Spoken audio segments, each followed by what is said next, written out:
what's going on, guys? Jared here. Today I have a new deck profile for you, and I just played in the Yu-Gi-Oh! Extravaganza, the remote duel one that just took place, and I got 22nd out of, what was it? It was top 16 cut, but I got 22nd in Swiss, and I ended X2-1 at the end of the tournament.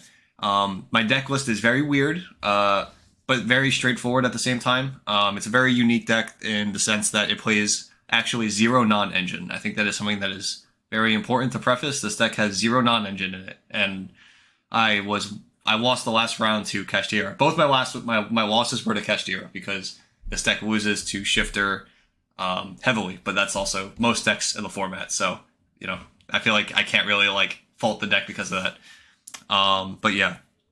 So let's get into the deck profile, show you what I played. Again, very cool, something unique, and yeah. Okay, guys, so here's the deck, and I'm gonna go through the part that's easy. So we played the Runic package again. 2 Fountain, 3 Freezing, 3 Tip, 3 Flashing, 3 Destruction, 3 Slumber, and 3 Dispelling. This is normal. 3 Dispelling is extra because you need extra names. So this is very standard Runic lineup. This is where it gets weird.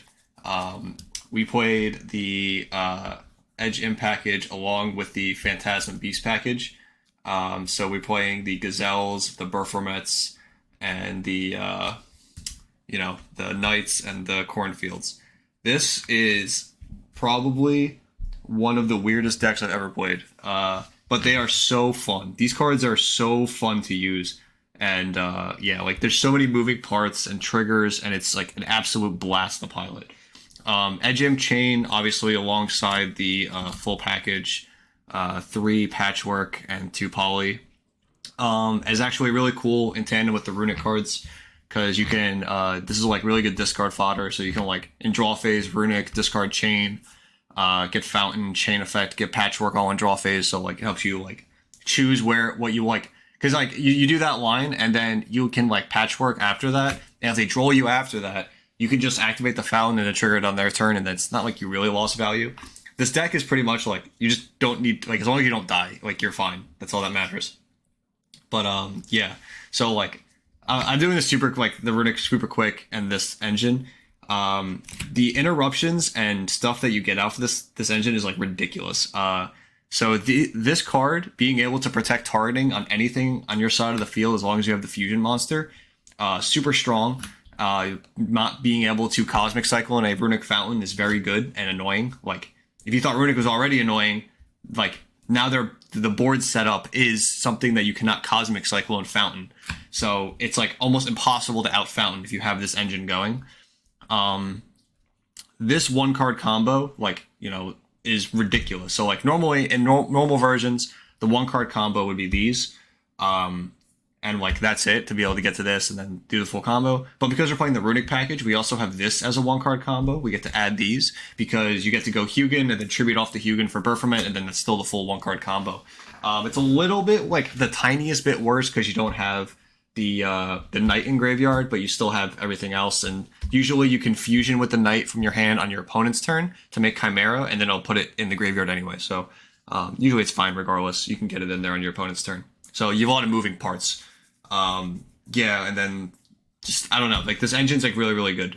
You get hand trapped a lot in this format, and being able to rip your opponent's card out of their hand with a fusion monster is super relevant.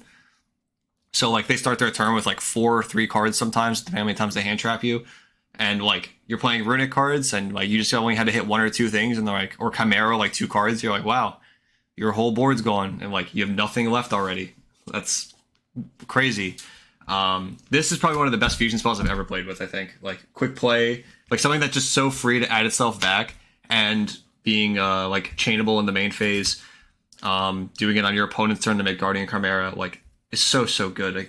This card's nuts, I feel like. I really feel like it's insane.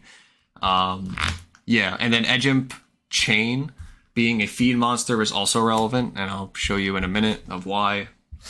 I'm going to leave it aside here. Going to the extra deck, we have the 3 Chimeras. This card's really good. Being able, like I said, being able to rip, and then being able to revive back quick effect from the graveyard on your opponent's turn. It's like very hard to kill this deck, and the amount of cards you get is like crazy. Like there's so many cards that you like card advantage that you get with it. And then we played 2 Guardian Chimera. This might be 3 of, to be honest. I never needed 3 this event, but like I could definitely see it coming up. Yeah, and then the 2 cards that I also made were Magnum the Reliever and Draco Stapelia. So like we all know Stapelia is a good card. That card was like, this card was really good today. Came up like a couple times and put in work. This card is so cool because you get to draw with like the Runic cards. So going back to that play that I was talking to you about with the Hugin and the Chain, so you can like discard Chain and then you end with this, and Hugin on field. You can use the Poly with the Hugin and the Chain to then go into Magnum and shuffle back the Poly and draw a card. So it's like a nice way, like if you see like Chain, it's like deck thinning, plus you get to draw an additional card and it clears your extra monster zone to be able to use another Runic to be able to force your Fallon through right then and there. On top of that, this is also an interruption on your opponent's turn. After you do the Chimera line, you can like use the Chimera Fusion, something like Guardian Chimera, and then use Reliever to pop another card banishing the Chimera Fusion. Like this deck works way better than it should, I feel like, but it works. It works really good, and this is like a very, very strong card. And if it didn't have it, I don't know if it would work as well as it did, to be honest. But yeah, it helped a lot.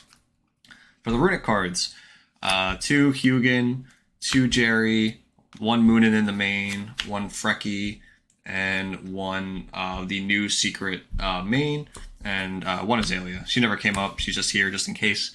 The only card that actually locks you is Baphomet. Nothing else in this deck actually locks you into anything, but so there might be more like experimental stuff you can do. This is like a first draft pretty much.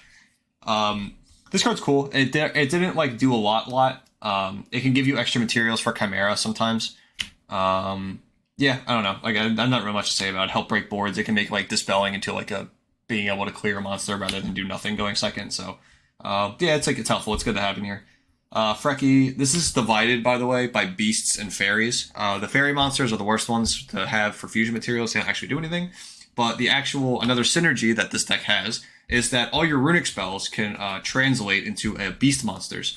And beast monsters are actually the hardest ones to have because, like, obviously the edge imps are all fiends, and then you have the 5s that are fiends as well.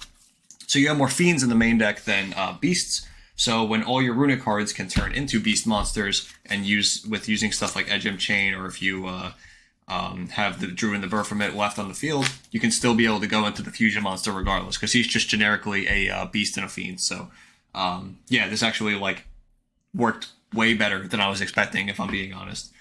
Yeah, like I said, my only 2 losses were to Kashtira, and Shifter and Droll obviously hurt this deck a lot because you search a lot, and the wide hits are what hurts, and it can kill you very quickly. Yeah, Kashtira just needs to go. That's the best way I can describe it. I think it makes this deck is super fun, and I don't like not being able to play fun decks because of another deck's just existence.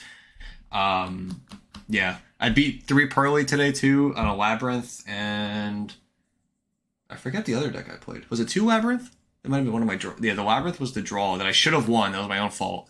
That was my one mistake. I should have beat that Labyrinth for the draw. And I think I beat another Labyrinth or something like that. I can't remember the last deck right now. But yeah, and then for the side deck, 3 Contact C. This card's the MVP, by far. This is the MVP of the side deck today. All the Pearly matchups, they do not play an out to this card. This has to be standard by now. Look at every Pearly list. They're just playing Azalea. If you give them this, it puts them on have to have Book of Moon.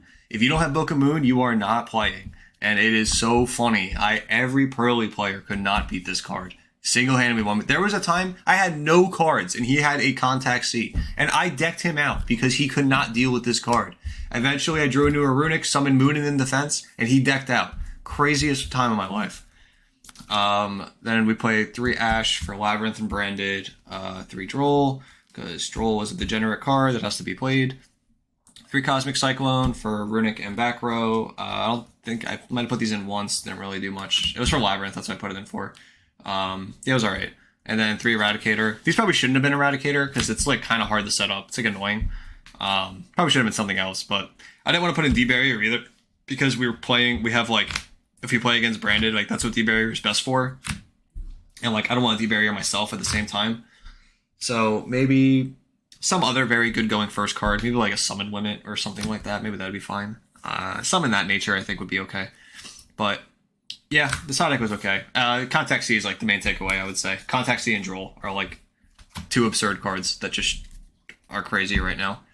And yeah, that's the deck. Like I said, this is something very different. I know everybody has been on the branded version of the Phantasm Beasts, the Chimera deck, and yeah, I don't know. I got bored of it. If you go on YouTube and look up profiles, it's all branded, and it's like makes me want to go to sleep because it's boring and nobody is experimenting enough with cards. I feel like right now, and I like doing it. It's fun, and I almost topped this event with this no non-engine deck like that. That just shows like the power of these cards.